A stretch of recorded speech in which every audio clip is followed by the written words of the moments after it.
more common English words where possible.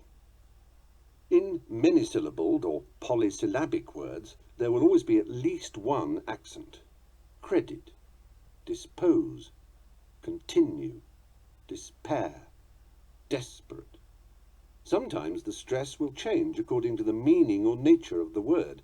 He inclines to project bad vibes. A project to study the inclines. He proceeds to rebel. The rebel steals the proceeds. Some words may have two stresses, but one will always be a little heavier. Abdicate, consideration. Sometimes it's a matter of nationality or preference. Chicken soup, armchair, sponge cake, cigarette, magazine. Those are the more usual accents in British English. Chicken soup, armchair, sponge cake, cigarette, magazine. That is how they are said in America and increasingly these days in the UK and Australia too. What about the following? Lamentable, mandatory, primarily, yesterday, incomparable. And lamentable, mandatory, primarily, yesterday, incomparable. Whether the tonic should land as those in the first version or the second is a vexed issue and subject to much controversy or controversy. The pronunciations vary according to circumstances, or indeed circumstances, too English, class-bound and ticklish to go into here. You may think, well, now hang on, surely this is how everyone, the Chinese and Thais aside, talks, pushing one part of the word but not another. Not so. The French, for instance, tend towards equal stress in a word. They pronounce Canada, Canada, as opposed to our Canada. We say Bernard, the French say Bernard. You may have noticed that when Americans pronounce French, they tend to go overboard and hurl the emphasis onto the final syllable, thinking it sounds more authentic, Bernard, and so on. They're so used to speaking English with its characteristic downward inflection that to American ears, French seems to go up at the end. With trademark arrogance, we British keep the English inflection. Hence, the American pronunciation cliché, the English cliché, and the authentic French cliché. Take also the two words journal and machine, which English has inherited from French. We pronounce them journal and machine. The French give them their characteristic equal stress, journal and machine. Even words with many syllables are equally stressed in French. We say repetition. They say répétition. Répétition. As you might imagine, this has influenced greatly the different paths that French and English poetry have taken. The rhythms of English poetry are ordered by syllabic accentuation, those of French more by quantitative measure. We won't worry about those terms or what they portend just yet. It should already be clear that if you're planning to write French verse, then this is not the book for you. In a paragraph of written prose, we pay little attention to how those English accents fall, unless, that is, we wish to make an extra emphasis, which is usually rendered by italics, underscoring, or capitalization. In German, an emphasized word is stretched. With prose, the eye is doing much more than the ear. The inner ear is at work, however, and we can all recognize the rhythms in any piece of writing. It can be spoken out loud, after all, for recitation or for rhetoric. And if it is designed for that purpose, those rhythms will be all the more important. But prose, rhythmic as it can be, is not poetry. The rhythm is not organized. Meet meter. Poetry's rhythm is organized. The life of a poem is measured in regular heartbeats. The name for those heartbeats is meter. When we want to describe anything technical in English, we tend to use Greek. Logic, grammar, physics, mechanics, gynecology, dynamics, economics, philosophy, therapy, astronomy, politics. Greek gave us all those words. The reservation of Greek for the technical allows us to use those other parts of English, the Latin and especially the Anglo-Saxon, to describe more personal and immediate aspects of life and the world around us. Thus, to be anesthetized by trauma has a more technical, medical connotation than to be numb with shock, although the two phrases mean much the same. In the same way, meter can be reserved precisely to refer to the poetic technique of organizing rhythm, while words like beat and flow and pulse can be freed up for less technical, more subjective and personal uses. Please do not be put off by the fact that throughout this section on meter, I shall tend to use the conventional Greek names for nearly all the metrical units, devices and techniques that poets employ. In many respects, as I shall explain elsewhere, they are inappropriate to English verse, but English language poets and prosodists have used them for the last 1,000 years. Unless otherwise stated, by the way, I use English here and throughout to refer to the English language, not the country. It is useful and pleasurable to have a special vocabulary for a special activity, convenient and innocuous nomenclatorial handles, as Vladimir Nabokov calls them in his Notes on Prosody. Convention, tradition and precision suggest this in most fields of human endeavour, from music and painting to snooker and snowboarding. It does not make those activities any less rich, individual and varied. So let it be with poetry. Poetry is a word derived from Greek, as is ode, from poein, to make, and odein, to sing.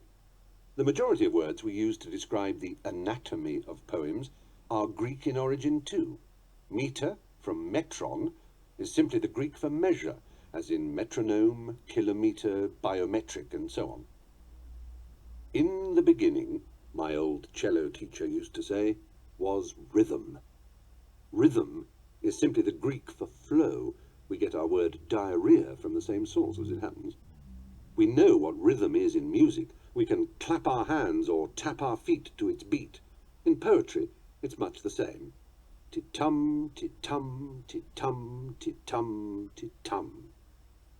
Say that out loud yourself. Tap your feet, drum your fingers, or clap your hands as you say it. It's a meaningless chant, certainly, but it's a meaningless, regular, and rhythmic chant. 10 sounds alternating in beat or accent. Actually, it's not very helpful to say that the line is made up of 10 sounds. We'll soon discover that for our prosodic purposes, it's more useful to look at it as 5 repeating sets of that tit-tum heartbeat. My old cello teacher liked to do it this way, clapping her hands as she did so, and 1 and 2 and 3 and 4 and 5.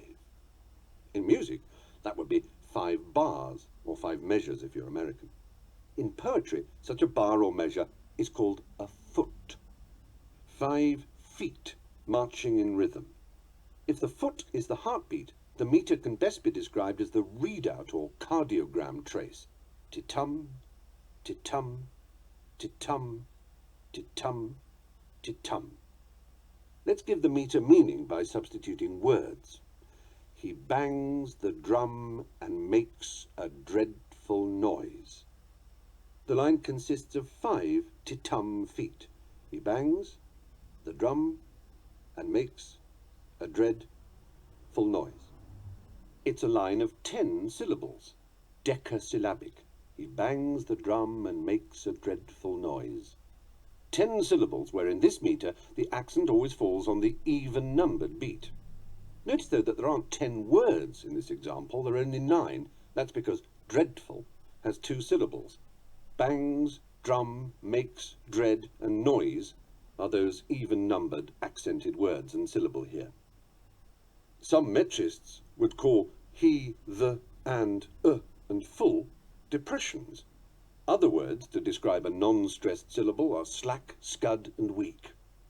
The line has a rising rhythm, that's the point, from weak to strong, terminating in its 5th stressed beat. He bangs the drum and makes a dreadful noise. If winter comes, can spring be far behind? Shelley, Ode to the West Wind. The curfew tolls the knell of parting day. Gray, Elegy written in a country churchyard. The great I am, another binary feat. The word for a rising rhythm foot with a tit-tum beat like those above is an iambus, more usually called an iamb, spelled I-A-M-B. I remember this by thinking of Popeye, whose trademark rusty croak went, "I am what I am. I am, I am, I am." We will concentrate on this foot for the rest of the section, but you should know that there are 3 other feet in the same binary 2-unit family. The trochee is a backwards I am, a falling rhythm. Tumti, trochee. The trochee obeys its own definition in its pronunciation and is spelled Trochee. Trochee, trochee, trochee, trochee. Thus was born my Hiawatha, thus was born the child of wonder. Longfellow, The Song of Hiawatha. As a falling rhythm, a tick-tock, tick-tock, tick-tock, it finishes on an unaccented syllable, an and, if you're counting and clapping musically. 1 and 2 and 3 and 4 and... The spondee is of equal stressed units. This also obeys its own definition in its pronunciation and is spelled S-P-O-N-D-E-E. You may feel that it's almost impossible to give absolutely equal stress to 2 successive words or syllables in English, and that there will always be some slight difference in weight. Many metrists would argue that the spondee doesn't functionally exist in English verse. Again, we'll think about the ramifications later. For the time being, you might as well know it. Spondee, spondee, spondee. The 4th and final permutation is of unstressed units and is called the pyrrhic foot. Don't bother to think about the pyrrhic either for the moment. We'll be looking at it later. The I am is the hero of this chapter, so let us take a closer look at it. I am, I am, I am, I am, I am. 10 syllables, yes, but a count or measure of 5 feet, 5 iambic feet, culminating, the opposite of the trochaic line, in a strong or accented ending, and 1 and 2 and 3 and 4 and 5. He bangs the drum and makes a dreadful noise. It is a measure of 5, and the prosodic word, from the Greek again, for measure of 5, is pentameter. That simple line is an example, therefore, of iambic pentameter. The rising rhythm of the 5-beat iambic pentameter has been, since the 14th century, the most widely used meter in English poetry. Chaucer's Canterbury Tales, Spenser's Faery Queen, Shakespeare's plays and sonnets, Milton's Paradise Lost, the preponderance of verse by Dryden, Pope, Wordsworth, Keats, Browning, Tennyson, Owen, Yeats and Frost, all written in iambic pentameter. It is the very breath of English verse, and has earned the title the heroic line. Armed with nothing more than the knowledge that an iambic pentameter is a line of 5 alternating weak, strong beats, it is time to attempt our own. Poetry exercise 1. What I want you to do in a moment is to stop the CD, pick up your notepad, and write out at least 20 lines of your own iambic pentameter. If you haven't time, or you're in an unsuitable place, then wait until the moment is right. I don't want you to listen any further until you've tried this exercise. Before we begin, here are the rules. Write some single lines and some pairs of lines. For this exercise, do not use rhyme. Write some lines, or pairs, that are conversational, some that are simple, some that are more complicated in construction, some that are descriptive, some that are silly, some that are grave. Write with increasing speed. Allow the rhythm and line length to become second nature. You'll find yourself feeling 10 syllables and 5 accents in an iambic line very quickly. You will hear the feet falling ahead of you to their final stressed syllable. By all means, revise and rewrite your lines, but do not polish or strive for any effect beyond the metrical. This is an exercise. Even if you already know about enjambment and feminine endings or trochaic and pyrrhic substitutions, avoid them. If you don't know about them, don't worry, it'll be put off. You soon will. Give yourself about 30 seconds a line. That's 10 minutes for 20. No more. This is not about quality, it's about developing a feel for the meter and allowing it to become second nature. Try to use a variety of word lengths. Heed Alexander Pope's warning against monosyllables. from an essay on criticism, and 10 low words oft creep in one dull line. Avoid wrenching. A wrenched accent is a false stress applied to a word in order for it to fit the meter. Thus, he chose a word to force a wrenched accent. Write in contemporary English, avoiding archaic poetical vocabulary, word order inversions, unnecessary expletive filler words like did and so in tortured constructions of this kind. The swain did stand midst yonder sward so green, or then heard I wide the vasty portals ope. I shall do the exercise myself now, adhering to all the conditions, just to give you a vague idea of the kind of thing I'm expecting. Tock-tick, tock-tick, tock-tick, tock-tick, tock-tick. Right, this is what I've come up with. I wonder why the postman hasn't come. I looked at 8, I'll look again at 9. The curtains closed remind me of my death. You might induce excretion using figs. Don't worry if the words don't make no sense. You look at me, your looking turns me on. I haven't time to take your call right now, so leave a message when you hear the tone. The mind of man cannot contain itself.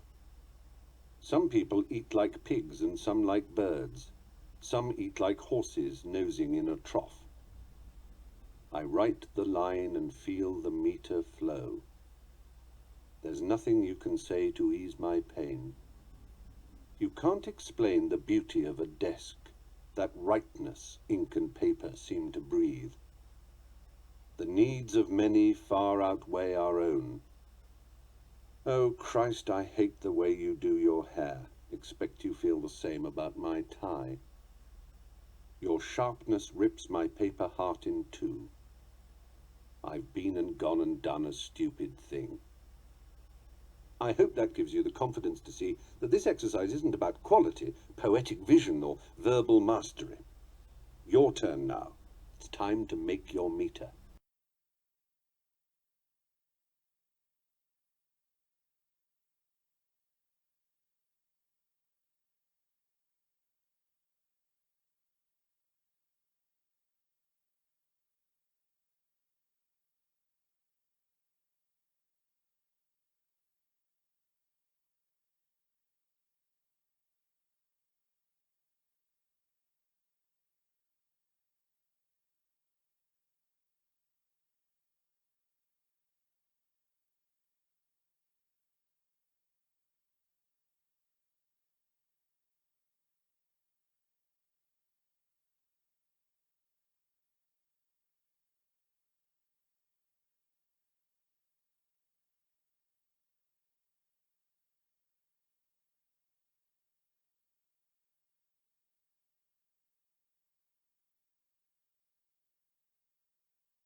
How did you do?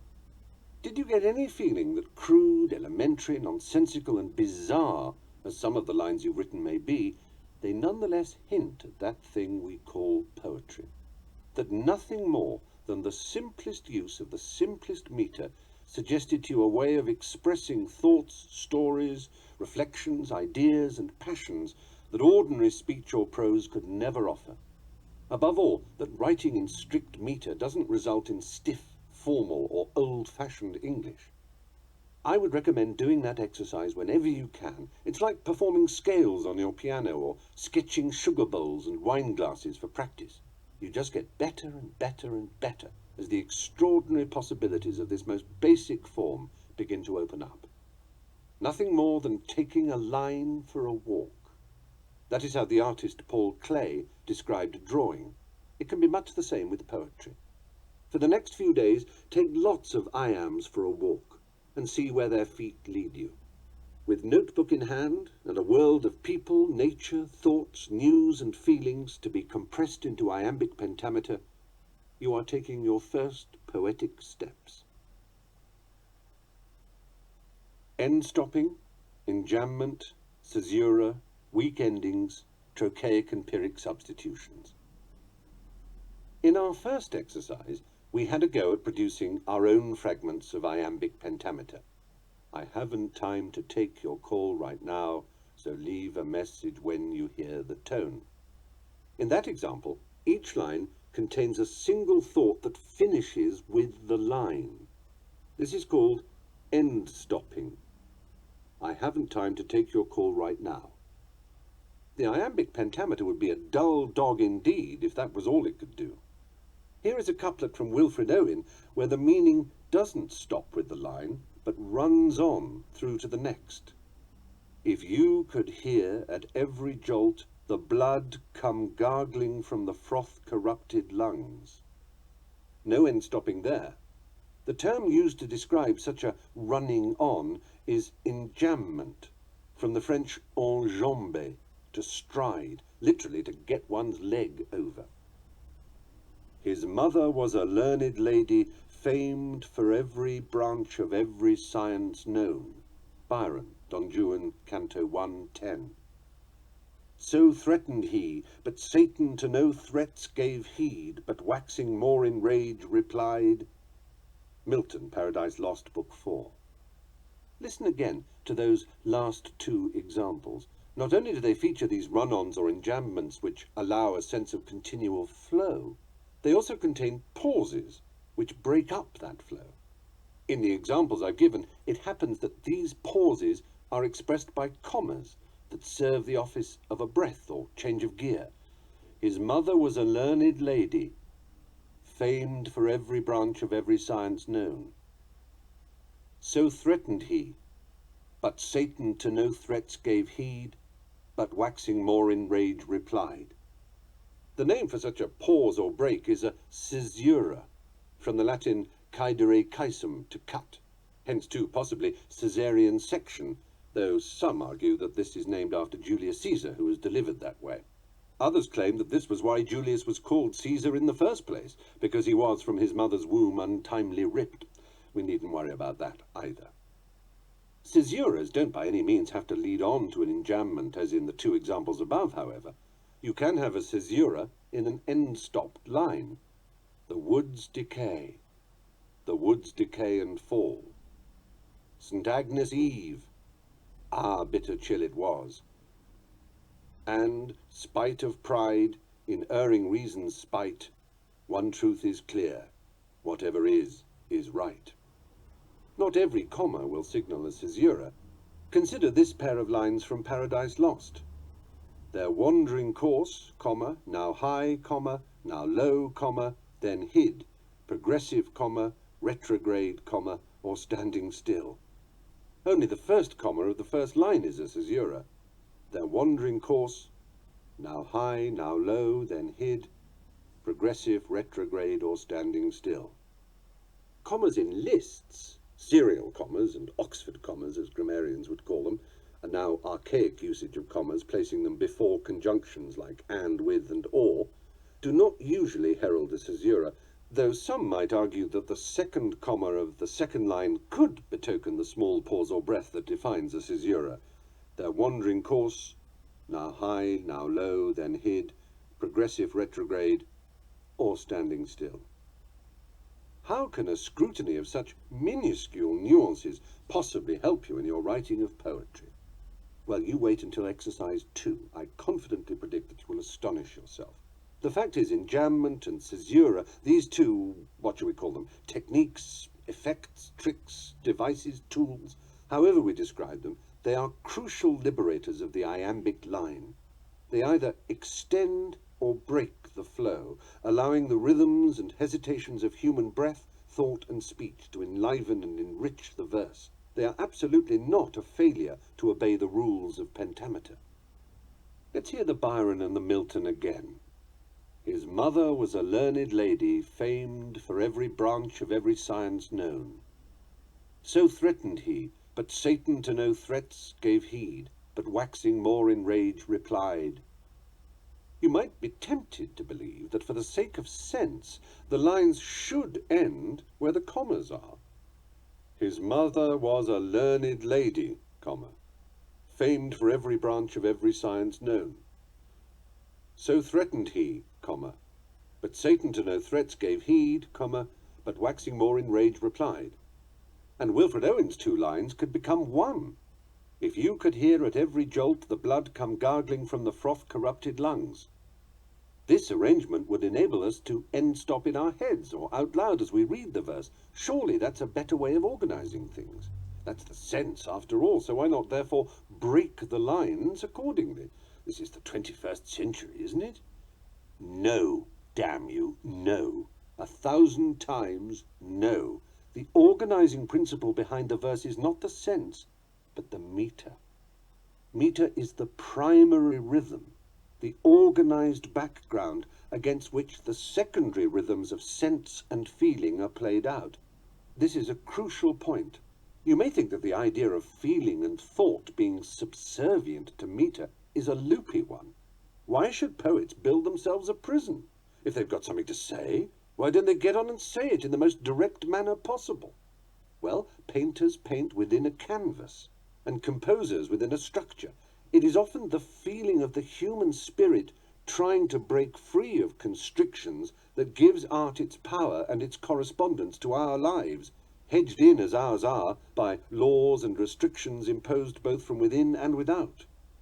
Poets sometimes squeeze their forms to breaking point. This is what energizes much verse. But if the forms were not there in the first place, the verse would be listless to the point of anomy. Without gravity, all would float free. The ballet leaps of the poet's language would lose almost all their power. Souls who have felt too much liberty, as Wordsworth said, welcome form. In truth, the prison into which we doom ourselves no prison is. From his sonnet, Nuns fret not at their convent's narrow room. Back to our caesuras and enjambments. We may not consciously be aware as we listen or read on the page, but the 5 beats, even when paused or run through, predominate in the inner ear. The fact that the sense runs through doesn't mean the lines shouldn't end when they do. Although there is run-on, consider the different value that is given to blood in the 2 following readings of the same lines. If you could hear at every jolt the blood come gargling from the froth-corrupted lungs. If you could hear at every jolt the blood come gargling from the froth-corrupted lungs. Note how much more stress is placed on blood in the first version, the proper pentametric layout. I'm sure you agree that Owen knew what he was doing and that the line structure should stay. There will always be a tiny sense of visual or oral end-stopping at the end of a line, no matter how much its sense runs on. Shakespeare, as you would expect in the blank, unrhymed verse of his plays, uses caesura and enjambment a great deal. They are keys that unlock the dramatic potential of iambic pentameter. Listen to this speech from the first scene of The Winter's Tale. Leontes, crazed by jealousy, believes his wife to have cuckolded him, that she slept with another man. Here he is, with their small son Maximilius. Go play, boy, play. Thy mother plays, and I play too, but so disgraced a part, whose issue will hiss me to my grave. Contempt and clamour will be my knell. Go play, boy, play. There have been, or I am much deceived, cuckolds ere now, and many a man there is, even at this present now, while I speak this, holds his wife by th' arm, that little thinks she has been sluiced in's absence, and his pond fished by his next neighbour, by Sir Smile his neighbour. Nay, there's comfort in't, whiles other men have gates, and those gates opened as mine against their will. Should all despair that have revolted wives, the 10th of mankind would hang themselves. Physic for it there's none. 14 lines, but 16 caesuras and 7 enjambments. The verse, in its stop-start jerking, is as pathological and possessed as the mind of the man speaking. Compare it to another 14 lines, the 14 lines of the famous 18th sonnet. Shall I compare thee to a summer's day? Thou art more lovely and more temperate. Rough winds do shake the darling buds of May, and summer's lease hath all too short a date. Sometime too hot the eye of heaven shines, and often is his gold complexion dimmed. Every fair from fair sometime declines, by chance or nature's changing course untrimmed. But thy eternal summer shall not fade, nor lose possession of that fair thou owest. Nor shall death brag thou wanderest in his shade, when in eternal lines to time thou growest. So long as men can breathe or eyes can see, so long lives this, and this gives life to thee. No run-ons at all, and just one caesura, an absolute killer example, which gives weight to the grand and glorious resolution of the sonnet delivered by those 3 final feet, and this gives life to thee.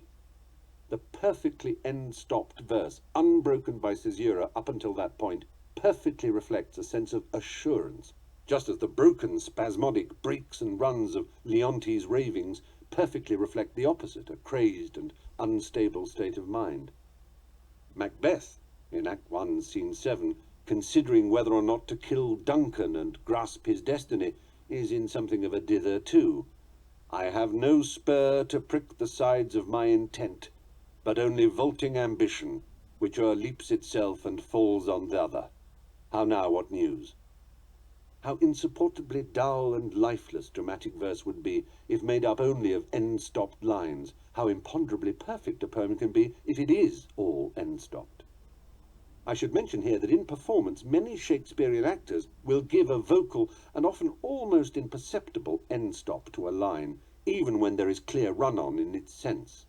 In the same way that the verse works better to the eye and inner ear when the metric structure is in clear pentameters, so spoken verse can work better when the actor represents each line with a faint pause or breath. It's a matter of fashion, context, and preference. Some theatre directors hate dramatic end-stopping and are determined that meaning should take precedence over meter. Others insist upon it, sometimes at the expense of clarity. An actor friend of mine, unaware of the jargon, was very alarmed on his first day as a member of the Royal Shakespearean Company to hear an old hand ask the director, before the first read-through of a new production, "Are we end-stopping, darling?" Took him 3 weeks to dare to ask what it meant. He'd imagined it was something to do with rehearsal tea breaks. Robert Browning, some of whose most memorable verse took the form of the dramatic monologue, not verse written for the stage, but poems written as if spoken by a first-person narrator, was an absolute master of the interior rhythmic play possible within the wider structures of the meter. No, friend, you do not beat me. Hearken why. The common problem, yours, mine, everyone's, is not to fancy what were fair in life provided it could be, but finding first what may be, then finding how to make it fair up to our means, a very different thing. Bishop Blougram's Apology. It is a marvellously complex and animated series of clauses and subordinate clauses, yet all subservient to the benign tyranny of pure iambic pentameter, not a syllable out of place, not a cheat, rogue extra syllable or rogue docked one anywhere. A complicated and disgracefully self-justifying point is being made by the bishop, who is excusing his life of cheating, double-dealing, and irreligious selfishness by means of subtle and sophisticated argument. The pauses, inner rhythms, and alterations of momentum provided by the use of enjambment and caesura echo this with great wit and precision. Doubt, assertion, reassurance, second thoughts, affirmation, question and answer, surprise, and the unstable rhythms of thought and speech are some of the effects that can be achieved with these two simple devices, caesura and enjambment, within verse that still obeys the rules of iambic pentameter. I wouldn't want you to believe that they are only for use in dramatic verse like Shakespeare's and Browning's, however. After all, it's unlikely that this is the kind of poetry you will be writing yourself. Verse as reflective and contemplative as that of Wordsworth's Prelude makes great use of them too. Thus far, O friend, did I, not used to make a present joy the matter of a song, pour forth that day my soul in measured strains that would not be forgotten, and are here recorded. To the open fields I told a prophecy. Poetic numbers came spontaneously to clothe in priestly robe a renovated spirit singled out. Enjambment and caesura can pack a great comic punch, which Byron demonstrates when he opens his mock-epic Don Juan with a savage blast aimed precisely at the Wordsworth of the Prelude and his fellow Lake District romantic poets Coleridge and Southey. Byron hated them, and what he saw as their pretension and vain belief that theirs was the only poetry, worthy of wreaths, prizes, and plaudits. You, gentlemen, by dint of long seclusion from better company, have kept your own at Keswick, and, through still continued fusion of one another's minds, at last have grown to deem as a most logical conclusion that poesy has wreaths for you alone. There is a narrowness in such a notion which makes me wish you'd change your lakes for ocean.